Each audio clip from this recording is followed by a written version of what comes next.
بسم الله الرحمن الرحيم. إلى حضرة النبي صلى الله عليه وسلم، إلى أزواجه وذرياته والتابعين وتابع التابعين لهم بإحسان إلى يوم الدين. لهم الفاتحة. بسم الله الرحمن الرحيم. الحمد لله رب العالمين، الرحمن الرحيم، مالك يوم الدين. إياك نعبد وإياك نستعين، اهدنا الصراط المستقيم، صراط الذين أنعمت عليهم غير المغضوب عليهم ولا الضالين آمين. السلام عليكم ورحمة الله وبركاته.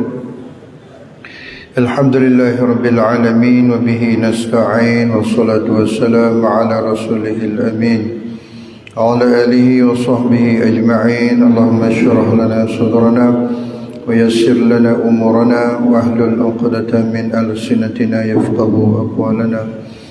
اللهم لا سهل إلا ما جعلته سهلا، وأنت تجعل الحزن إذا شئت سهلا. اللهم آت نفوسنا تقواها وزكها أنت خير من زكاها، أنت وليها ومولاها. بسم الله الشافي، بسم الله الكافي، بسم الله المعافي، بسم الله الذي لا يضر مع اسمه شيء في الأرض ولا في السماء وهو السميع العليم. حسبنا الله ونعم الوكيل، نعم المولى ونعم النصير، ولا حول ولا قوة إلا بالله العلي العظيم. Tuan-tuan Imam, saf kepimpinan masjid, para alim ulama, para asatizah, tuan-tuan guru, datuk datin, haji hajah, muslim muslimat bikan Allah Subhanahu wa taala. Insya-Allah kita masih lagi di bawah tajuk riba dalam bab harta, dan kita dah melalui bulan lepas secara umum tentang riba, kerana ramai di kalangan kita kadang-kadang terlepas pandang pemilikan harta. Boleh jadi harta yang kita ada adalah hasil daripada riba. Islam tidak larang kita memiliki harta, malah Islam memang menganjurkan kita mencari harta.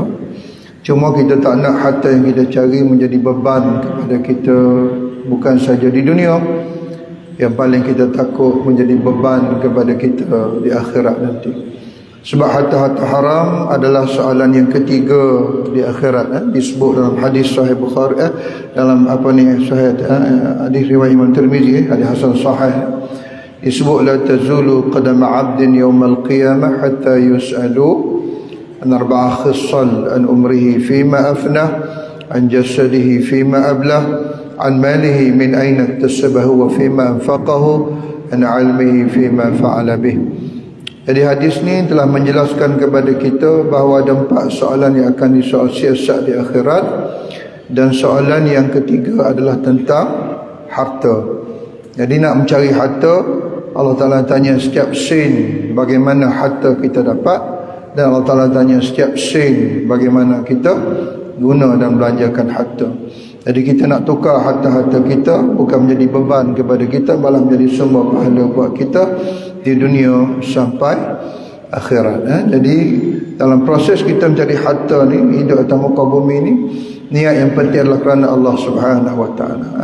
Buat semua kerja pun kerana Allah Subhanahu wa taala.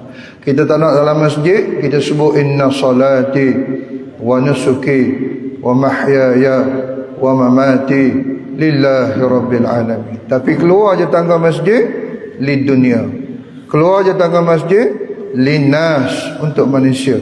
Keluar saja tangga masjid lil pangkat, lil harta, lil kuasa. Habis kita. Dan sekarang ni pertukaran malaikat berlaku ni, malaikat hafazah.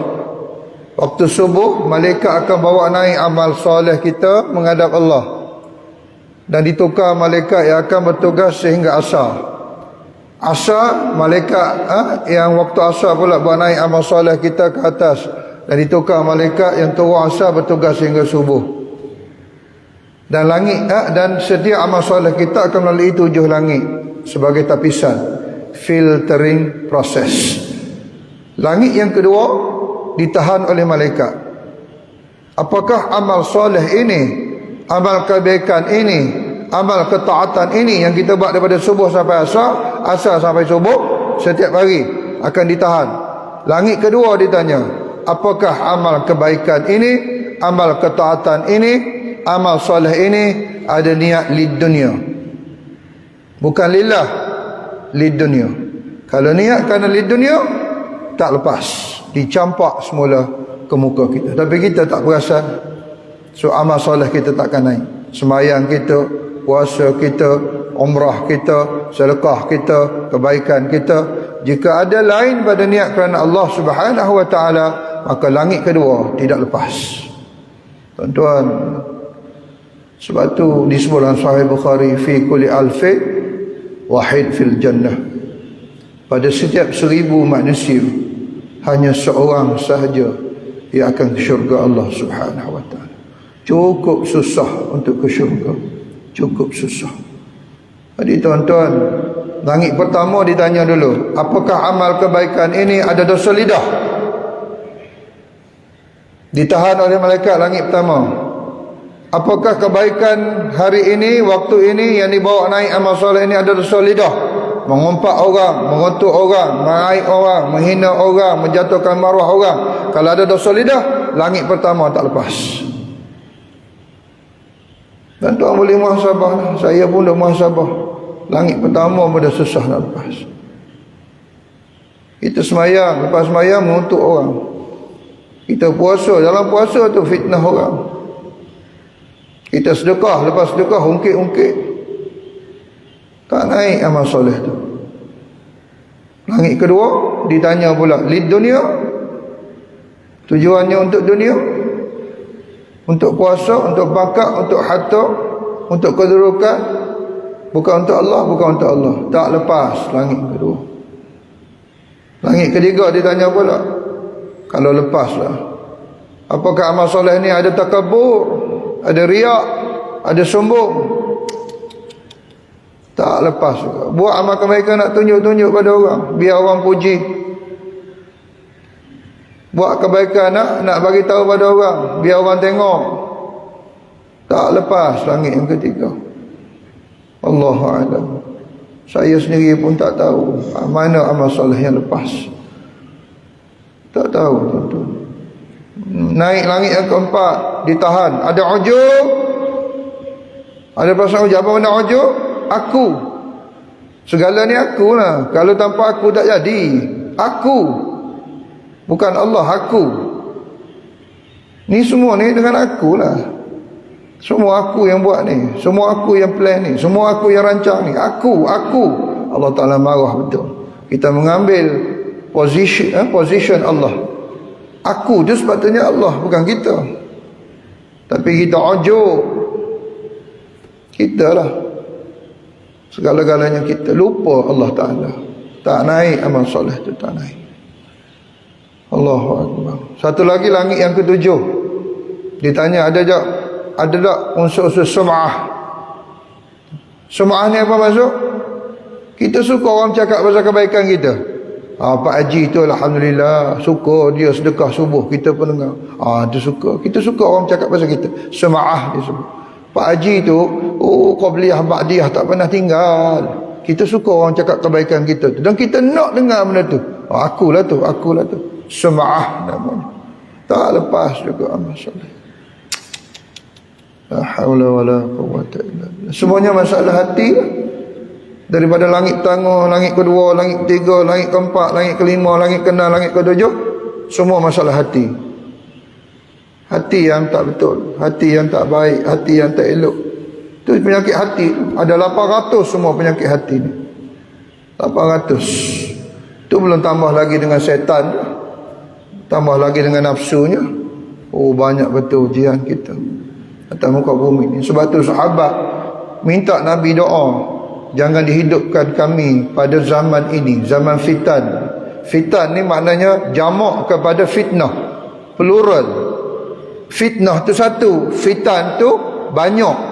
Banyak sungguh fitnah zaman ini. Ini akhir zaman. Sahabat merayu kepada Nabi, ya Rasulullah, doakanlah agar kami tidak dihidupkan, tidak dipertemukan dengan zaman yang penuh dengan fitnah ini.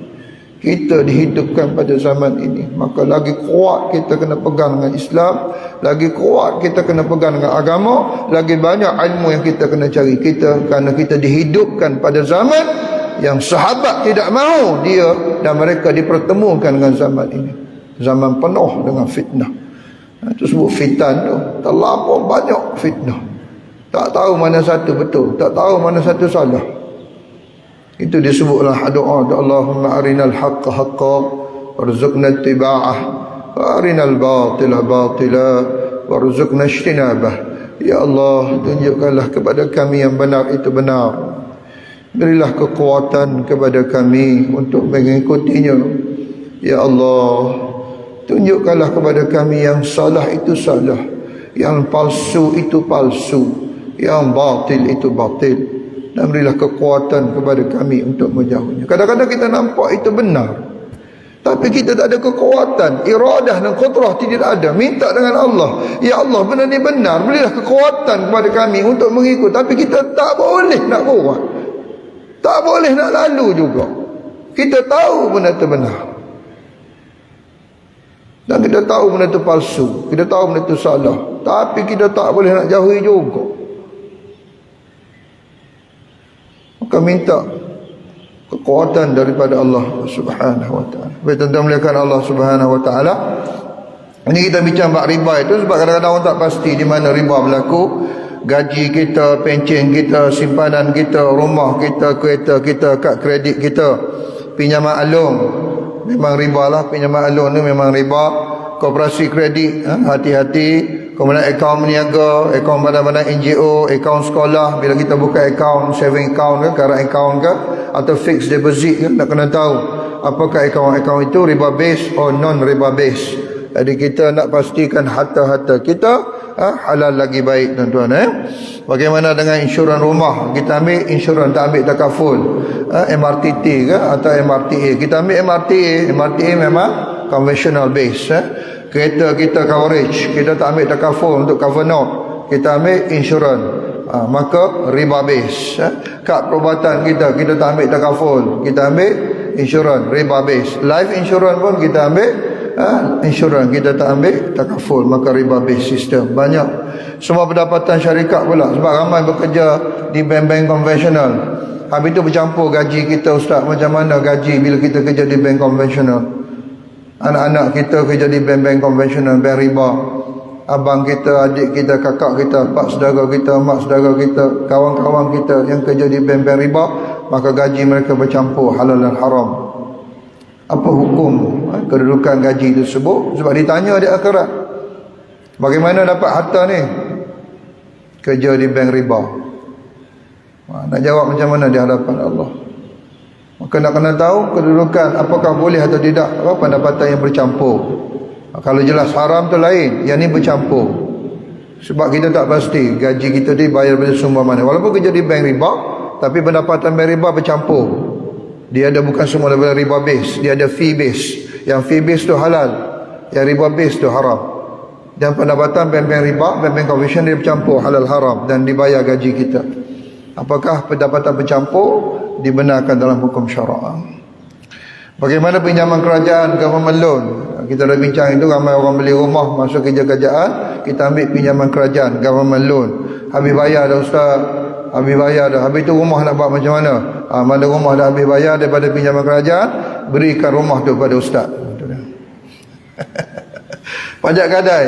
Pajak gadai ni yang paling kita takut, beli surat pajak gadai. Jual beli surat pajak gadai tu. Satu, kadang-kadang kita tak pergi dalam bank konvensional, kita pergi pajak gadai Islam, kita tak pergi pajak gadai konvensional, tapi kita jual beli surat pajak gadai pula. Surat pajak gadai itu dia mewakili emas. Emas tu barang ribawi. Kita nanti kita mengaji barang ribawi kan. Hari itu dah sebut dalam bab emas. Emas salah satu barang ribawi, dan surat pajak gadai itu mewakili emas. Dan apakah hukum jual beli surat pajak gadai? Di mana riba dalam bank-bank konvensional? Kalau orang tanya kita, sibuk kita bercakap bank konvensional dah ada riba, orang tanya kita, boleh tunjuk kat saya tak di mana riba berlaku dalam bank konvensional? Tunggang terbalik, kita tak boleh tunjuk. Kita kata riba je lah. Yalah, macam mana riba berlaku dalam bank konvensional? Sudah, tak boleh jawab lagi dah. Tak boleh jawab. Itu masalah kita kata sama tu. Tak ada beza Ustaz, sama je. Sebab kita nampak sama. Kita tak boleh bezakan. Kemudian ni bab terimas. Ni sebut tadilah. Serah terima lambat, tukar duit, money changer, ni semua insya-Allah kita akan tengok lepas pada ni lah tuan-tuan. Maka nak keluar tengok pergi kepada ini ulang tayang aja ni tuan-tuan yang datang minggu lepas, bulan lepas dah tengok pasal ni. Jadi kita nak tengok pasal kedudukan bila kita mencari harta, mesti ada 6 perkara ni. Bebas gharar, bebas darar, bebas riba, bebas judi, akad yang kita masuk akad yang sah. Sebab tu akad kontrak, akad ni bahasa Arab, bahasa Melayu kontrak, bahasa Inggeris pun kontrak, bahasa Melayu juga perjanjian, bahasa Inggeris sebut agreement. So akad ni adalah bahasa Arab, ain qaf dal. Bahasa Melayunya adalah perjanjian ataupun kontrak. Bahasa Inggerisnya adalah kontrak juga ataupun agreement. Jadi bila kita masuk akad kita tu, perjanjian kita tu, akad apa? Akad jual beli. Okay, akad jual beli. Nama akad tu, kontrak tu, jual dan beli. Sale and purchase agreement. Maka mesti patuh kepada hukum hakam syariah, rukunnya, syaratnya. Akad apa kita masuk ni? Akad sewa, perjanjian sewa, iaitu leasing agreement. Maka kita kena tahu rukun dan syarat akad sewa sah atau tidak. Akad apa kita masuk ni? Akad wakil, wakalah, agency agreement. Apa rukun dan syarat? Nak tahu rukun syarat kepada akad wakalah, agency agreement. Akad apa kita masuk ni? Akad upah, ujrah, ataupun disebut dalam bahasa Inggerisnya dalam bentuk reward, ataupun salary, ataupun dia panggil apa lagi? Apa lagi wording dia? Commission.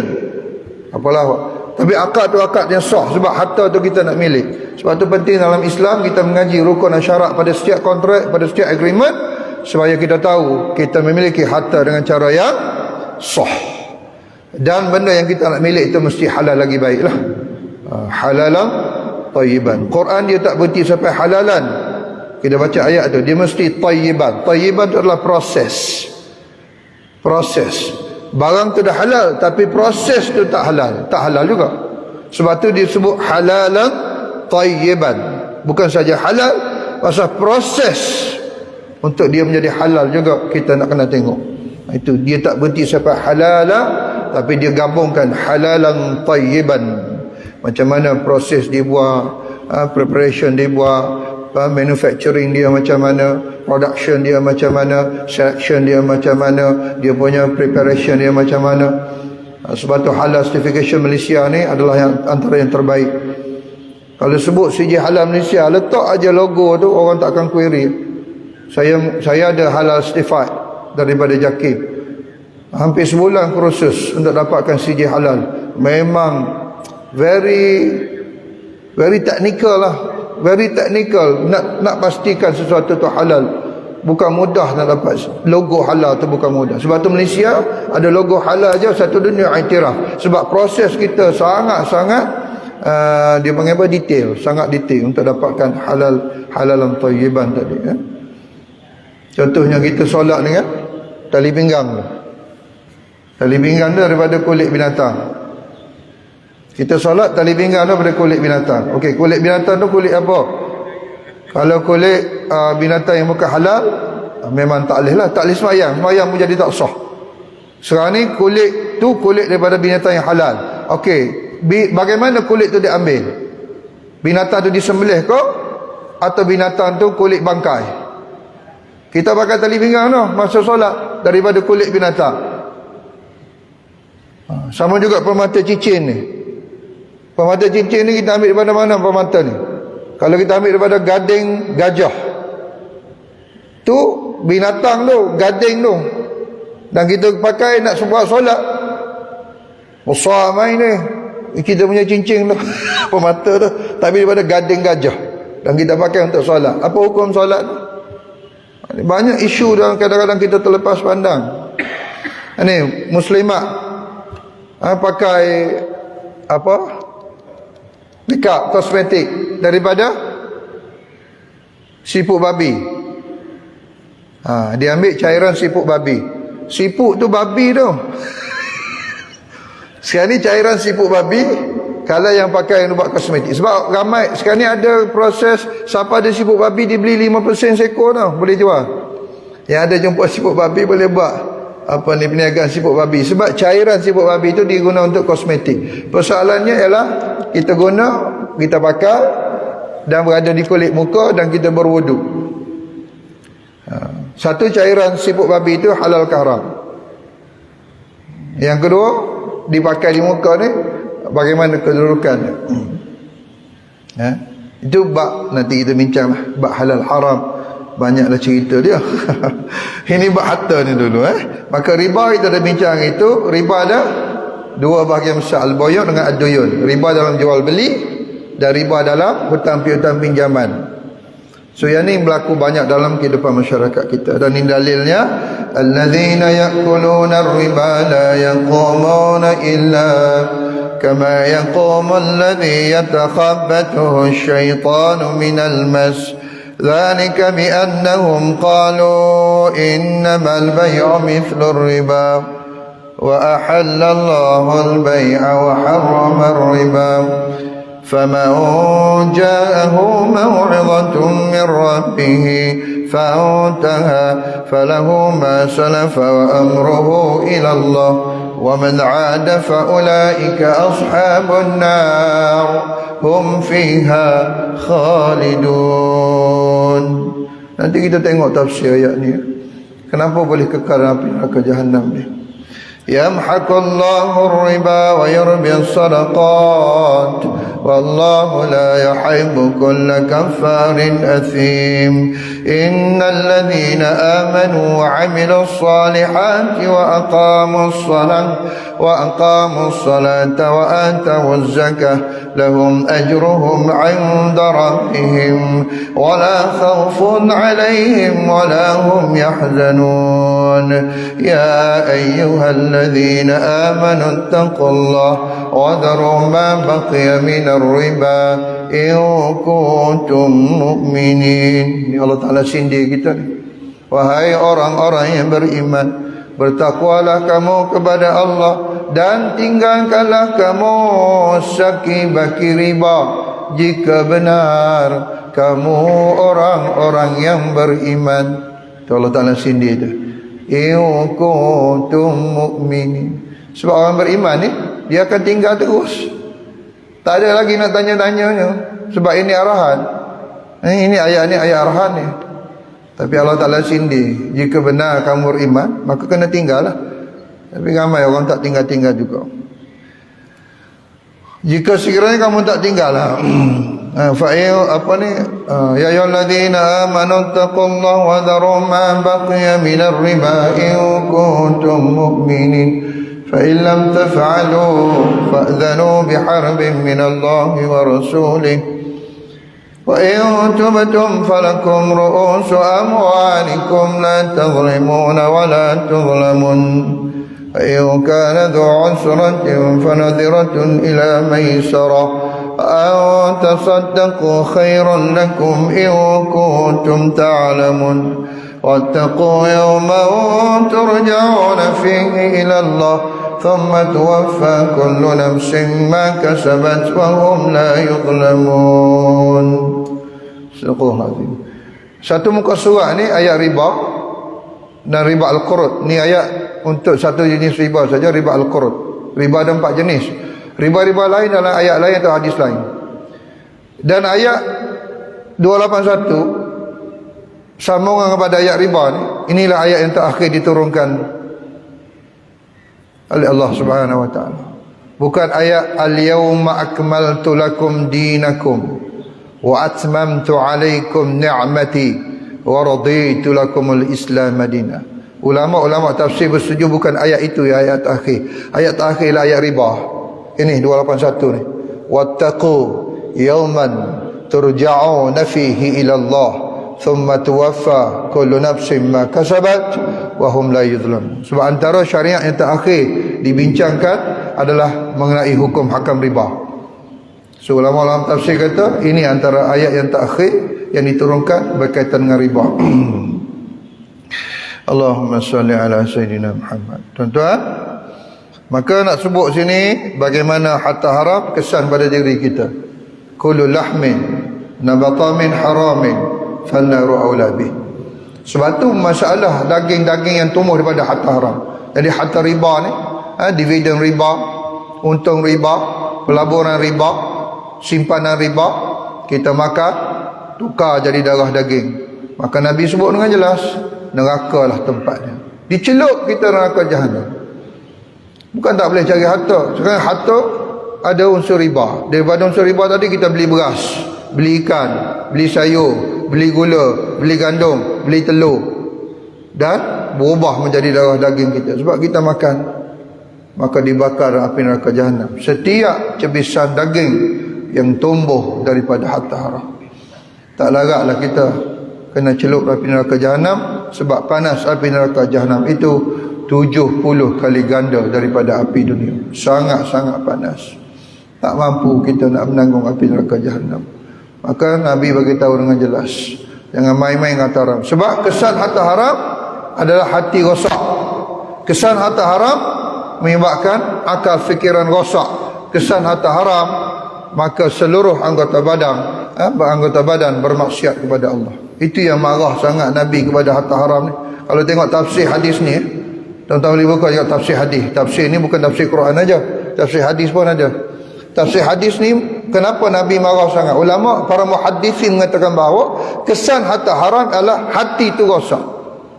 Tuannya bijak, hati rosak. Maka rosak juga. Tuannya apa? Accountant. Bijak accountant, tapi pecah amanah sebab hati rosak. Tuannya apa? Engineer. Oh, memang hebat engineer, tapi hati rosak, makan rasuah. Tuannya apa? Lawyer, peguam. Hati memang apa, akal bijak, tapi buat lagi duit. Itu kesan dia. Bila hati rosak, walaupun kita bijak dalam bab profesional lah kita, tapi kerana hati rosak, habis runtuh juga. Dan kita tengok bagaimana syarikat-syarikat besar yang runtuh kerana orang bijak-bijak, tapi kerana hati mereka rosak. Sebab itu dalam Islam, hati adalah segala-galanya. Ala inna fil jasadi mudghah, idza salahat salahal jasadu kulluh, wa idza fasadat fasada jasadu kulluh, ala wahyal qalb. Ingat wahai manusia, dalam dirimu ada seketul daging. Bila baik daging itu, baiklah seluruh anggota badanmu. Matamu baik, akalmu baik, mulutmu baik, telingamu baik, tanganmu baik, kakimu baik. Dan bila daging itu rosak, bila daging itu busuk, maka seluruh anggota badanmu akan busuk. Akalmu busuk, fikir nak buat kejahatan saja, melawan Allah Subhanahu wa taala. Mulutmu pun jahat, bercakap benda-benda yang keji. Dan disebut oleh Nabi, ala wa huwa wahyal qalb, dan daging itu adalah hati. Tuan-tuan, ni kita tengok kesan kepada ekonomi, riba, ancaman kepada krisis ekonomi. Ini yang kita sebut itu hujah akal, iaitu Black September 2008. Bagaimana sistem riba meruntuhkan ekonomi dunia. Setiap kali berlaku ekonomi recession, faktor utama berlaku kepada masalah kesusahan ekonomi adalah riba based system. Selagi mana kita tak keluar daripada riba based system ni, maka setiap 10 tahun, setiap 20 tahun akan berlaku economic recession. Kerana sistem sendiri adalah sistem yang tidak stabil. Sebab tu kita heran, kenapa berlaku aja economic recession. Tahun 2008 ni adalah sejarah besar lah, sehingga bank-bank besar atas muka bumi ni yang berpaksikan riba runtuh. Antaranya apa? Merrill Lynch yang kat bawah tu, JP Morgan. Merrill Lynch ni bank yang tertua atas muka bumi. Kalau buat kajian, hampir 130 tahun lebih dia beroperasi atas muka bumi ni. Merrill Lynch tidak pernah tumbang dalam mana-mana krisis ekonomi, tapi pada tahun 2008 tak tahan dah dia dengan riba, Merrill Lynch tumbang. JP Morgan, tak silapnya dia juga antara yang tertua, umurnya lebih kurang dalam 70 ke 80 tahun. dia buat banking berapa sekian riba. JP Morgan juga tak tahan kerana sistem riba. Tahun 2008 JP Morgan tumbang. AIG, sistem konvensional, insurans konvensional, tumbang. Citibank tumbang pada 2008 kerana card kredit riba based system. Maka yang tuan-tuan nak tengok pada 2008 ni, yang menakjubkan kita ialah kenapa tidak ada satu pun bank yang menggunakan sistem Quran dan hadis tumbang pada tahun 2008. Tidak ada sekarang ini bank-bank yang menggunakan sistem Islam tumbang. Itu yang menakjubkan satu dunia. Sebab bank Islam mengata sekarang ni, Perbankan Basikal Islam mengata pada tahun 2008, sebab kita mula 1983 lagi. Tapi bank-bank Islam tidak tumbang pada tahun 2008, malah tetap stabil. Kenapa? Itu yang menakjubkan semua pakar-pakar ekonomi. Tidak ada list ni perbankan Islam yang tumbang. Sehingga Vincent Buffish, dia dalam krisis ekonomi ni lah, dia keluarkan kenyataan dia pada September 2008. September 2008 dia keluar. As a financial crisis swept across all growth indexes, it's rather than Quran which we need to read again than the papal text. Akhirnya dia tengok sistem ni, dia kata sudah sampai masanya kita membaca Al-Quran berbanding dengan Bible.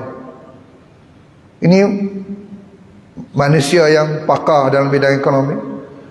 Dia kata sebab pelik, sistem menggunakan Quran tidak tumbang pada tahun 2008. Sudah sampai masanya kita manusia merujuk Al-Quran. Itu Quran kata surah Anbiya.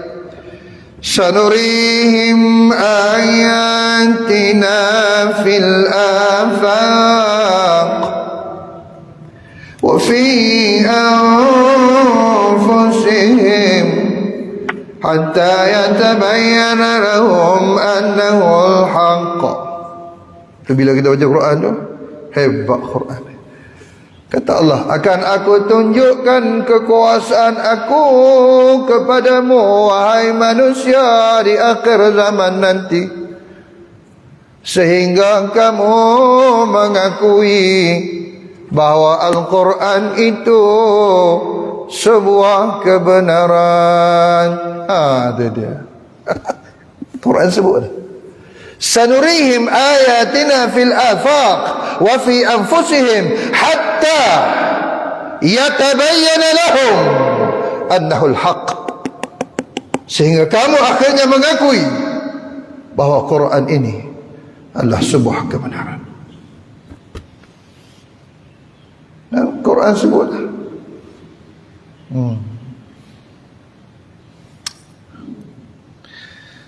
Ini dikeluarkan oleh Bloomberg March 2009. Dia sendiri mengakui the ethical principle on which Islamic finance is based may bring banks closer to their clients and to the true spirit we should mark every financial services.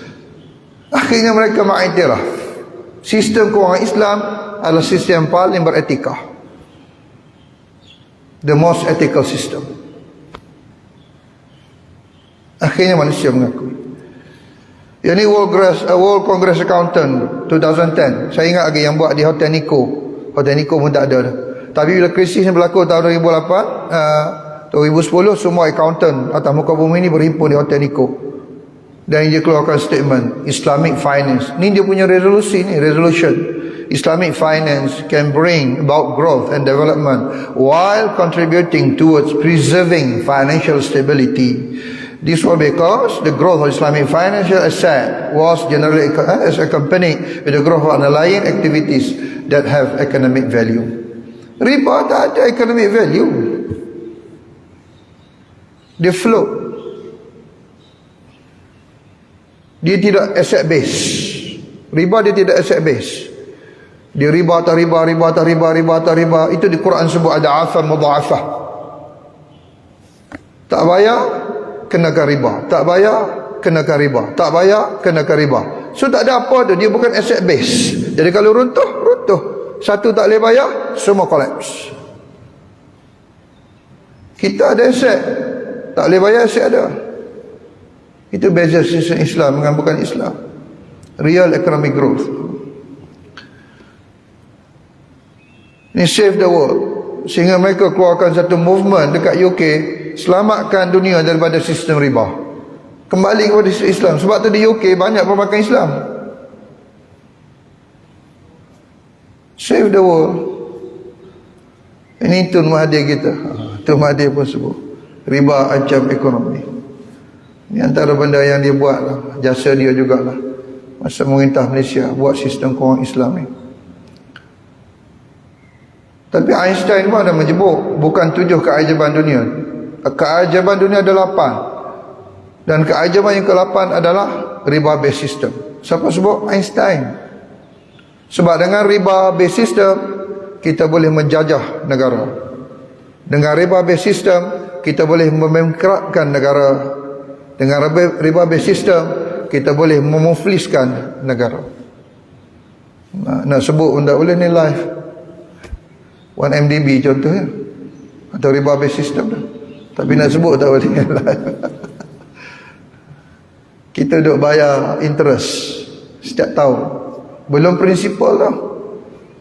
Sampai bila tu nak habis bayar tu 1MDB tu? Itu Islam marah tu. Riba tak riba, riba tak riba, riba tak riba, riba tak riba. Berapa generasi kita semua nak kena bayar interest dalam 1MDB. Bilion tau. Saya tak tahu bilion. Tak boleh sebut lebih-lebih. Jadi semua orang nak buat sistem kewangan Islam. Semua orang satu dunia sekarang ni merata. Kita pergi mana-mana pun ada kewangan Islam, ada. Sebab orang dah tengok kebenaran sistem ni. Saya dihubungi oleh pihak Rusia. Rusia pun minta kita berkongsi bagaimana nak buat sistem pajak gadai Islam Ar-Rahnu di Rusia. Boleh tak ajar kami macam mana nak buat sistem pajak gadai Islam? Mereka hubungi kita. Sistem Ar-Rahnu. Microcredit. Microcredit based on Ar-Rahnu system. Yang ini buat di Kelantan lah. Tuan-tuan tengok tu bagaimana berjayanya sistem Ar-Rahnu yang dibuat di Kerajaan Kelantan di bawah PKB, Perwakilan Kelantan Berhad, membantu small medium enterprise SME menggunakan sistem pajak gadai.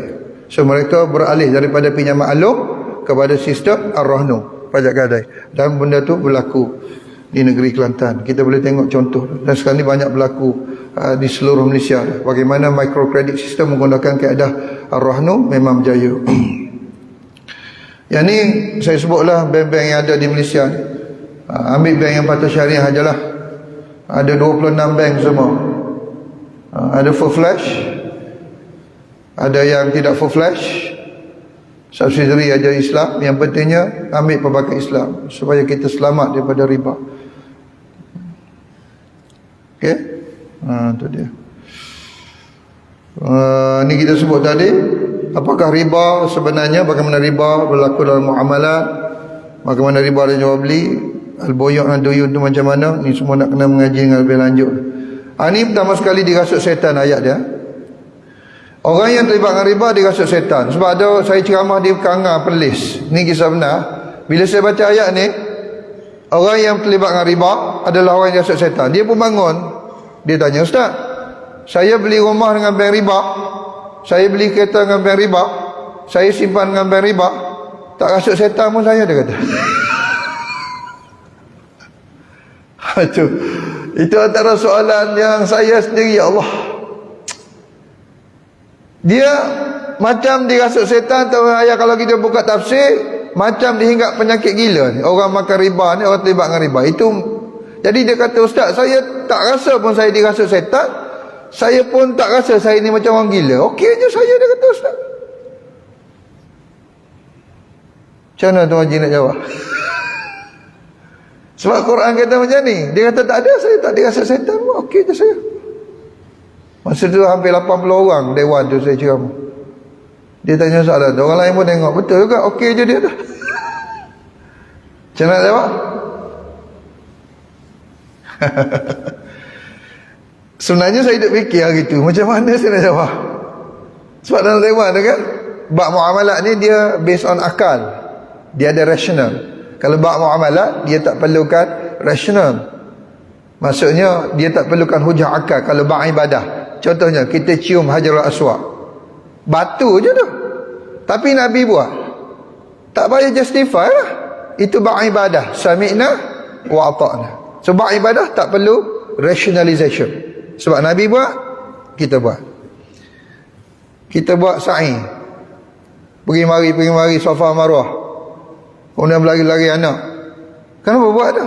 Bab ibadah, sebab Nabi buat. Sami'na wa ata'na, ikut je lah. Tapi bab muamalah dia perlukan rasional.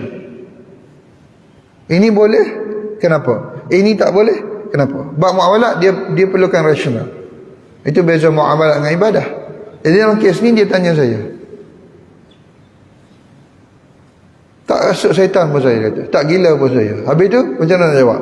Sebab nak jawab dengan rasional. Kalau jawab hujah Quran juga, dia tak nak faham lah. Kita jawab rasional juga. Saya pun nak fikir macam mana saya nak jawab. Allah Ta'ala hantar ilham. Allahu Akbar. Bila kita bergantung dengan Allah, waktu tu juga Allah Ta'ala hantar ilham, dan saya boleh jawab. Jawapannya adalah pada ayat berikutnya. Dzalika bi annahum qalu innamal bay'u mislu riba. Kenapa dia orang ni semua jadi gila, dirasuk syaitan? Sebab mereka ni kata riba dan jual beli sama saja. Yang ni kita sebut hari ni, tak ada beza ustaz. Perbakan Islam dengan perbakan konvensional sama aja. Jangan kata gitu. Satu halal, satu haram. Satu ke syurga, satu ke neraka. Satu dosa, satu pahala. Siapa kata sama, dia dirasuk syaitan. Allahu Akbar. Allah Ta'ala jawab terus ayat berikutnya. Zalika bi annahum qalu innamal bay'u mithlur riba. Yang duk kata sama-sama tu, dialah dirasuk setan. Dialah dihinggap penyakit gila. Jangan kata sama. Jangan mudah nak kata sama. Satu Allah Ta'ala halal, satu ke Allah Ta'ala haram. Jangan kita duk mudah-mudah, tak ada beza, sama je tu. Isu paling besarnya boleh gugur akidah. Menghalalkan apa yang Allah Ta'ala haramkan, gugur kalimah syahadah. Mengharamkan apa yang Allah halalkan, menghalalkan apa yang Allah haramkan, juga gugur kalimah syahadah. Hati-hati. Sebab syirik ni ada 3 jenis. Pertama syirik kabir, syirik jalil, syirik akbar. Yang kedua syirik khafi, syirik asghar dulu, syirik kecil. Yang tiga syirik khafi, yang syirik yang tersembunyi. Boleh jadi syirik kita kadang-kadang tak bersandar cakap, kerana ubat ni lah aku sembuh. Allahu Akbar. Ialah ubat yang anak saya recommend tu lah, saya makan ubat tu sembuh saya. Oh ya Allah, tak bertapis kita. Dengan izin Allah Ta'ala, alhamdulillah, anak saya tu ada recommend satu ubat, saya makan ubat tu sembuh saya. Dengan izin Allah, berlapis sikit. Alhamdulillah, saya ni anak-anak sekarang ni ada kerja engineer, ada kerja lawyer, ada yang kerja doktor. Anak-anak lah ada sapak bulan-bulan ni, alhamdulillah, banyak rezeki. Lupa nak cakap daripada Allah, dengan izin Allah Ta'ala anak-anak saya. Anak-anak tu lah, sekarang ni anak-anak menanggung kita. Bukan, rezeki itu daripada Allah. Berlapik cakap tu. Dia panggil syirik asghar, syirik khafi. Syirik ni Allah Ta'ala tak ampun lah dosa ni. Kena taubat dosa syirik adalah kena mengucap 2 kalimah syahadah tau. Kena mengucap semula. Itu yang kita takut sangat syirik tu. Dia tak akan diangkat dosa syirik itu dengan istighfar, dengan solat taubat. Dia kena perbaharui kalimah syahadah. Asyhadu an la ilaha illallah wa asyhadu anna Muhammadar Rasulullah. Sampai begitu, itu melakukan Allah Subhanahu Wa Taala. Maka hari kita nak tengok sikit kenapa benda ni penting untuk kita talaah. Isu paling besar ialah sebagai orang mukmin lah, kenapa riba perlu dijauhi? Sebab ia perintah Allah, itu saja. Kita dah argue mana-mana sekalipun, jangan main-main lah. Sebab akhirnya Yahudi menghalalkan riba, sebab dia banyak duk takwil, dia pusing, dia spin, halal riba.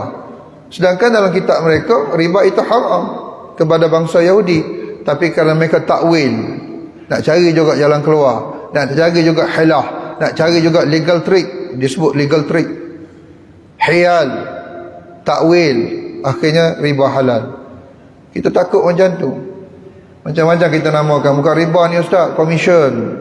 Bukan riba ni ustaz, dividen. Bukan riba ni ustaz, hadiah. Bukan riba ni ustaz, derma. Bukan riba ni ustaz, sedekah. Kita takwil habis. Masalah tu, masalah. Sami'na wa ata'na. Innamal mu'minuna alladhina idza dzukirallah wajilat qulubuhum wa idza tuliyat 'alaihim ayatuhu zadatuhum imana wa 'ala rabbihim yatawakkalun. Orang-orang yang beriman ni apabila mereka mendengar saja kalimah Allah, mereka mendengar saja arahan Allah, mereka mendengar saja perintah Allah, maka mereka mula hati ni bergegar, bergetar. Tuan, itu orang beriman. Jadi bila dengar aja perintah Allah, sami'na wa ata'na, kami dengar dan kami taat, insya-Allah urusan kita dipermudahkan lepas pada itu. Serah kepada Allah Subhanahu wa taala. Serah kepada Allah. Sebab walillahi aqibatul umur.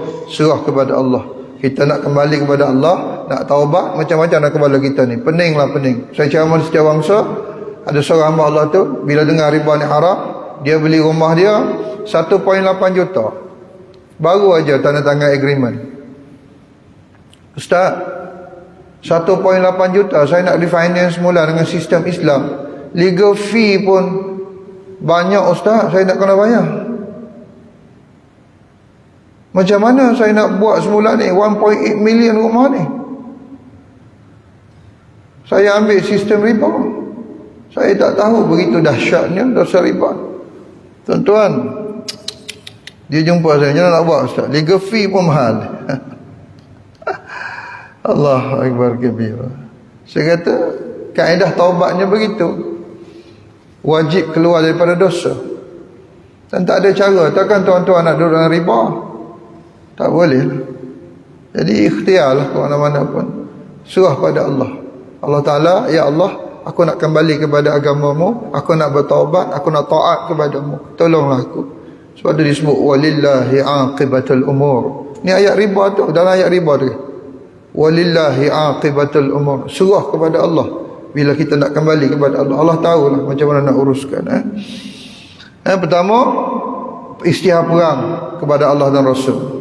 Sebab tu riba bukan isu main-main. Kita istihar perang kepada Allah dan Rasul. Masalah lah kita nak perang dengan Allah, nak perang dengan Rasul. Bukan isu main-main ni tuan-tuan. Akan dikatakan pada makan riba di hari kiamat, ambillah senjata kamu untuk berperang dengan Allah. Cari nahas kita. Kata Imam Qatadah, Allah menjanjikan ahli riba dengan hukuman bunuh, dan akan mendapatkannya di mana saja mereka berada. Kata Imam Abu Hanifah, inilah ayat Al-Quran yang paling menakutkan. Tak ada dah ayat dalam dosa lain, dosa besar, melainkan dosa riba, kerana istihar perang. Kata Imam Malik, inilah ayat Al-Quran yang paling menakutkan, kerana Allah dan Rasul istihar perang. Dosa buruk, dosa yang besar, dosa yang paling buruk, dosa riba. Kata Ibn Abbas, dia benarkan pada pemerintah untuk memancung rakyat yang terlibat dengan riba. Itu dia. Susah. Kalau kita baca Quran sampai tafsir tu, dia benarkan pemerintah memancung rakyatnya. Ramai lah kena pancung. Dia terlibat dengan riba. Jadi kena taubat. Tak taubat, pancung. Tak taubat, pancung. Sampai begitu tafsir. Ibn Abbas ni saya sebut banyak kali dah, antara orang yang paling hebat dalam mentafsir Al-Quran. Selepas wafatnya Nabi, rujukan dalam tafsir Quran adalah Ibn Abbas. Sebab tu kita tengok tafsir Quran, tengok pendapat Ibn Abbas, tengok betul-betul.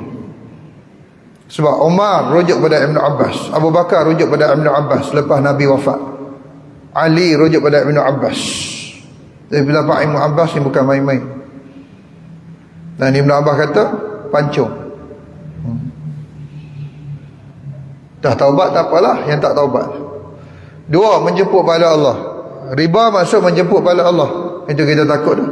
Idza zahara zina war riba, idza zahara riba waz zina fi qaryatin faqad ahallu bi anfusihim azab Allah. Bila riba dan zina menjadi-jadi, Allahu akbar.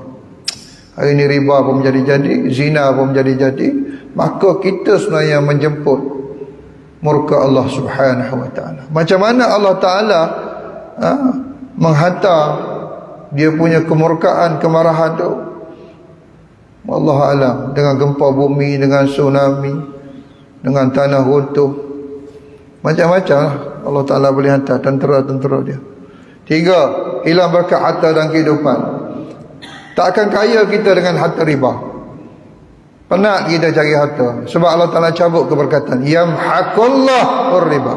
Aku cabut, aku hancurkan semua harta yang diambil daripada riba. Itu harta tak cukup-cukup dah, sebab keberkatan dicabut oleh Allah. Berkat ni bukan sikit, bukan banyak. Masalahnya harta tu sikit tak berkat, banyak tak berkat. Sikit banyak bukan isu dia, tapi tak berkat tu isu dia. Sikit berkat, banyak berkat, insya-Allah. Sikit pun cukup, banyak pun cukup. Sesungguhnya riba itu lumayan dari sudut kuantitinya, tapi hasilnya akan bawa kepada papa gedana. Dan tidak diterima pemakan riba yang menggunakan harta riba, sedekahnya, hajinya, jihadnya dan ukhuwahnya habis. Tak ke mana kita pakai harta haram, tak ada nilai di sisi Allah. Menepah laknat Allah, terlibat dengan riba, menepah laknat. Ni pemakan riba dilaknat, pemberi makan riba dilaknat, saksi dilaknat, jurutulis dilaknat. Semua kena laknat. Allahu akbar. 24 jam dilaknat oleh Allah. La'anallahu akilar riba wa mu'kilahu wa katibahu wa syahidahi. Dalam hadis lain, qala Nabi sallallahu alaihi wasallam, hum sawa, sama aja. Sama aja, semua kena laknat. 6, menepah benci Allah. 7, dosa riba yang paling ringan seperti berzina dengan ibu bapa sendiri. Riba 73 baba, aisaruha mithlu ayyankih rajul ummah. Paling ringan dosa riba, aisaruha, itu paling ringan tu, seperti berzina dengan ibu sendiri. 7, lipat dengan dosa riba, salah satu dosa besar, sab'ul mubiqah. Yang ke-8, lebih buruk daripada 36 kali berzina. Kita terlibat dengan riba, dosa riba lebih buruk daripada 36 kali berzina. Bukan sama, 36 tu bukan sama, lebih buruk. Dirhamur riba ya'kulur rajul wa huwa ya'lam asyaddu min 36 zaniah. Kita pelaburan riba, dividen riba, simpanan riba, akaun pencen pun bank riba, duk makan harta-harta riba, termasuk EPF, KWSP. Banyak kita tak tukar lagi kepada yang patuh syariah. Maka kita akan makan dividen-dividen riba. Allah. 9, doa tidak akan diangkat oleh Allah. Kita makan harta haram, minum harta haram, pakai dengan pakaian haram, berdoa kita pagi, petang, siang, malam, doa tidak akan diangkat oleh Allah Subhanahu wa taala. Ni hadis dia. Bagaimana kawan ni menadah tangan, ya Allah, ya Allah. Dia ni bermusafir ni. Tuan-tuan, ada 3 jenis manusia doanya tak ditolak oleh Allah. Salah satunya doa orang musafir. Sebab tu kalau kita dengar anak beranak kita nak bermusafir, kawan-kawan kita nak bermusafir, titipkan doa, kirim doa. Sebab doa orang yang bermusafir tidak akan ditolak oleh Allah. Tapi dalam hadis ni, walaupun bermusafir, kawan ni laki yang telah berkelana jauh, dengan rambutnya yang kusut masai, lama sungguh dia bermusafir, dengan pakaian yang penuh dengan debu, tak jumpa-jumpa kedai dobi dia. Lama bermusafir. Ia menadah tangannya ke langit, ya Allah, ya Allah, ya Allah, sedangkan makanannya yang haram, pakaiannya yang haram, minumannya yang haram, dia besar daripada harta yang haram. Bagaimana Allah Ta'ala mengampunkan dosanya? Sedangkan dia bermusafir tu, mustajab doa, tapi kerana dia terlibat dengan harta-harta haram, tetap ditolak doanya oleh Allah Subhanahu wa taala. Jadi kita mengaji hari ni banyak benda lambat dosa riba ni. So jangan main-main nak cuba-cuba riba lah. Masalah kita dunia sampai akhirat. Ada soalan tuan-tuan?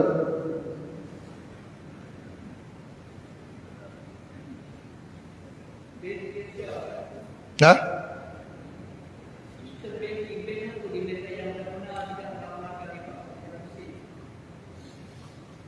Semua bank yang dia isytihar dia pakai Islam, dia patut syariah lah. Semua bank.